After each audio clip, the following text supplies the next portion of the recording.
नमस्कार विद्यार्थियों, आज हम इस वीडियो के माध्यम से युगपत समीकरण की विलोपन विधि के कुछ सवाल हल करेंगे। उदाहरण के माध्यम से समझेंगे हम। यह एमए अर्थशास्त्र प्रथम सेमेस्टर जो कि मैथमेटिक्स फॉर इकोनॉमिक्स नामक प्रश्न पत्र का भाग है, ये तीसरी इकाई में युगपत समीकरण से संबंधित प्रश्न पूछे जाने की संभावना है। इसके पहले का जो वीडियो है वो प्रतिस्थापन विधि से था, युगपत समीकरण ज्ञात करना, और यहाँ पर हम विलोपन विधि के माध्यम से युगपत समीकरण किस प्रकार से ज्ञात किए जाते हैं इसके कुछ उदाहरण समझेंगे। आपका स्वागत है मेरे इस YouTube चैनल में। यदि आप लोगों को मेरा वीडियो पसंद आए तो आप इसे लाइक करें, शेयर करें और सब्सक्राइब करें। तो आइए हम लोग विलोपन विधि के माध्यम से युगपत समीकरण किस प्रकार से हल करते हैं इसे समझने का प्रयास करते हैं। आपके पास एग्जाम्पल दिया गया है x plus y equal to 16 और x minus y equal to 6। अब इस प्रश्न को हम हल करते हैं तो आप यहाँ पर समझें इस चीज़ को। यहाँ पर तो दो चिन्ह जो दिख नहीं रहे हैं, लेकिन इसका अर्थ है वहाँ पर प्लस है और यहाँ पर माइनस प्लस है। तो हम लोग इन दोनों को एक दूसरे से काट देंगे, माइनस और प्लस में काट दिया। तो अब हमारे पास क्या बचा, x और x है तो ये 2x बराबर, इन दोनों को हम जोड़ देंगे तो ये हो जाएगा आपका 22। ठीक है। अब हम x को अकेला छोड़ देंगे 22।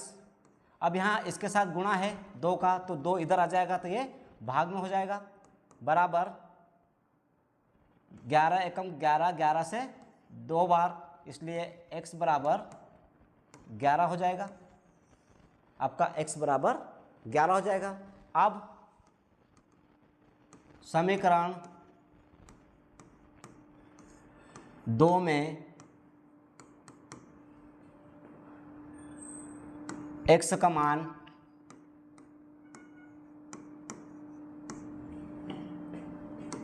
रखने पर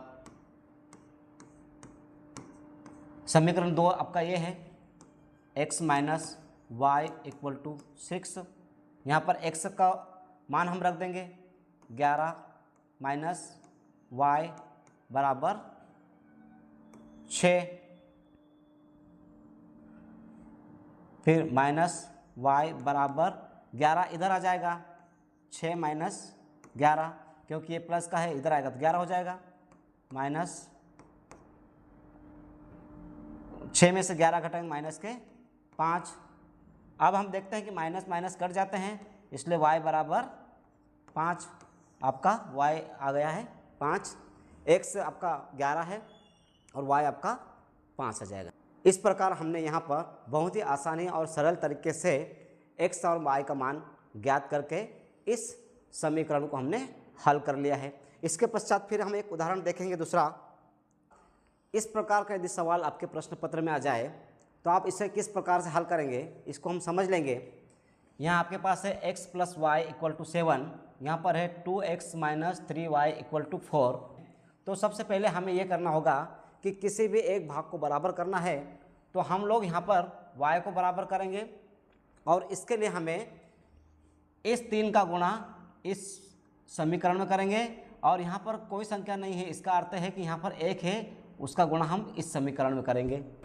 तो 3 का x में गुणा करेंगे तो 3x प्लस 3 का y के साथ गुणा करेंगे 3y इक्वल टू 3 का 7 में करेंगे तो 7 3 21। और इसी प्रकार से 1 यहाँ पर है तो 1 का इसमें गुणा करेंगे तो सेम आ जाएगा, माइनस 3y बराबर 4 एकम 4। यहाँ तक क्लियर हो गया। अब हम इस स्थिति में आ गए हैं कि हम यहाँ पर गुणा भाग कर सकते हैं। a तो बराबर नहीं है, लेकिन ये प्लस के 3y है और माइनस का 3y है, ये दोनों आपस में कट जाएगा। ठीक है। और 3 और 2 5, 5x बराबर 21 और 4 25 हो जाएगा। समझ में आ रहा आप लोगों को। अब हम x को अकेला छोड़ देते हैं, x बराबर 25 और ये जो 5 है इधर आएगा, तो चूंकि यहाँ गुणा में है तो यहाँ पर भाग में हो जाएगा। 5 एकम 5, 5 से 5 बार, इसलिए x बराबर 5। आपका x कितना आ गया 5। x का मान प्राप्त होने पर अब हम समीकरण 2 में x का मान रख देंगे।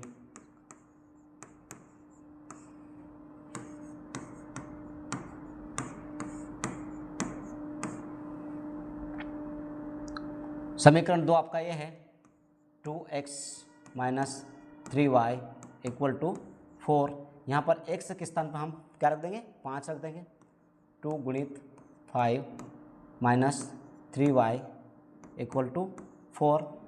5 दूनी 10 minus 3y equal to 4 minus 3y equal to 4। ये 10 इधर आएगा तो माइनस का हो जाएगा। तो आगे बढ़ते हैं।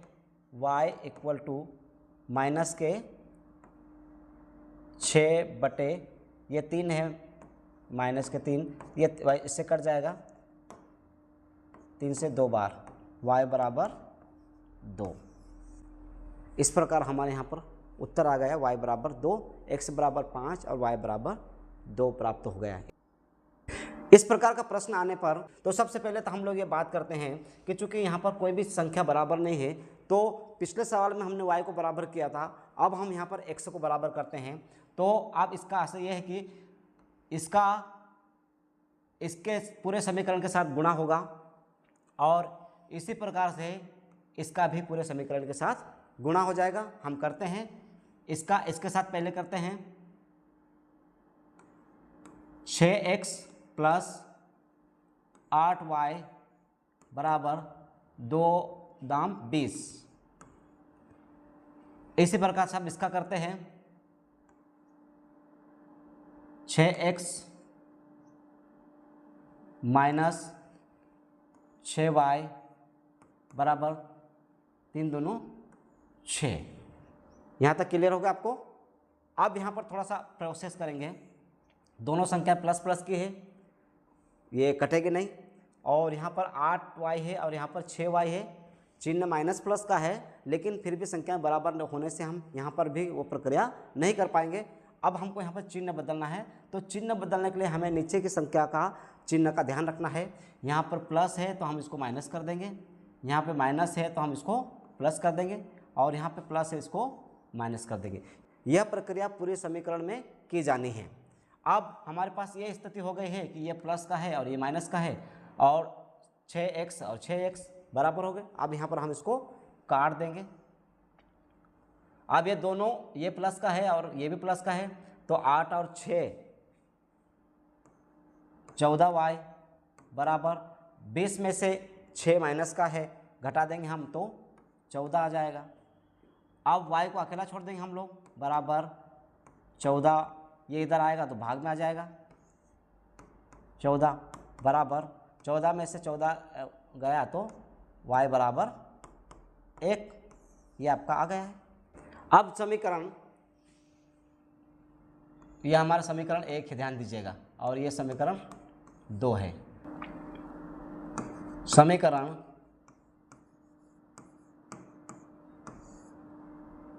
दो में y का मान रखने पर समीकरण 2 आपका ये है 2x minus 2y equal to 2।